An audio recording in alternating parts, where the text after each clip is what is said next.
Assalamualaikum warahmatullahi wabarakatuh. Hai Empowers, saya Farhana Rizky Utami akan membahas tentang manajemen uang dalam kewirausahaan.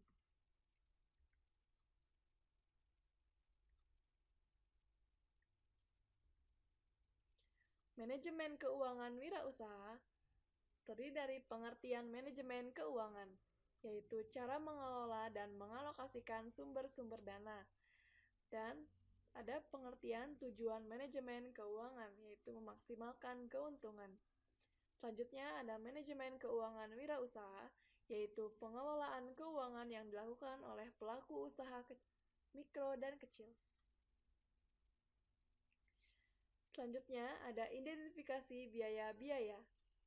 Berdasarkan jenis penggunaan, biaya terdiri dari biaya investasi dan biaya modal kerja. Berdasarkan keterkaitan dengan produk yang dihasilkan, terdiri dari biaya tetap dan biaya variabel.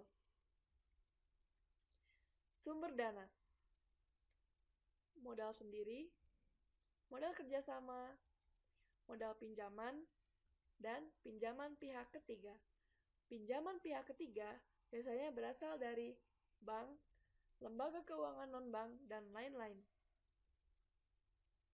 Keadaan keuangan usaha terdiri dari 3 laporan keuangan utama, yaitu neraca, laporan arus kas atau cash flow, dan laporan laba rugi. Selanjutnya ada evaluasi kemampuan finansial, yaitu ada break-even point, kriteria kelayakan investasi, kemampuan menghasilkan laba, evaluasi perputaran usaha, serta kemampuan memenuhi kewajiban finansial terhadap pihak ketiga.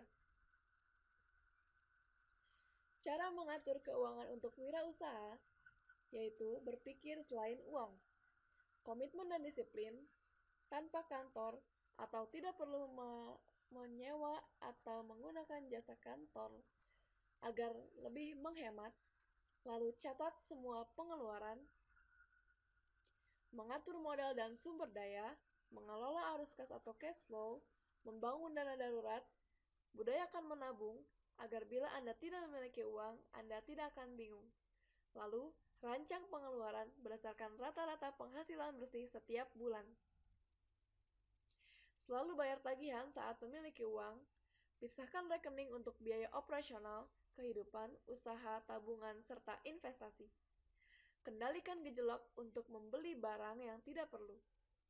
Memanfaatkan pihak ketiga atau menggunakan software dalam pencatatan keuangan merupakan hal yang perlu dipertimbangkan. Selanjutnya ada cash flow atau aliran kas. Pengertiannya adalah aliran kas yang terdiri dari aliran masuk dalam perusahaan dan aliran kas keluar perusahaan, serta berapa saldonya setiap periode. Fungsinya adalah fungsi likuiditas, capital growth, dan fungsi anti-inflasi.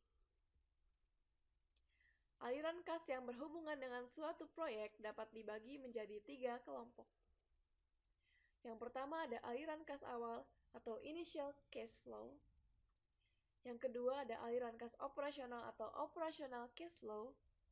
Dan yang terakhir ada aliran kas akhir atau terminal cash flow. Contoh cash flow yaitu penghasilan bulanan totalnya dikurangi dengan total pengeluaran bulanan. Hasilnya merupakan sisa yang terdiri dari tabungan atau investasi.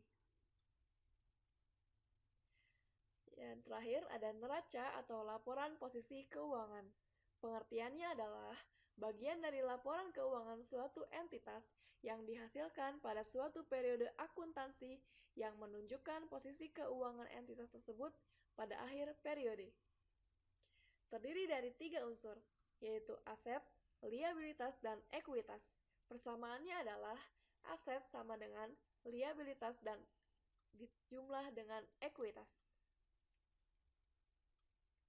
Contoh neraca perusahaan yaitu total aktiva lancar dan total aktiva tetap dijumlahkan dan hasilnya akan sama dengan total penjumlahan kewajiban dan ekuitas.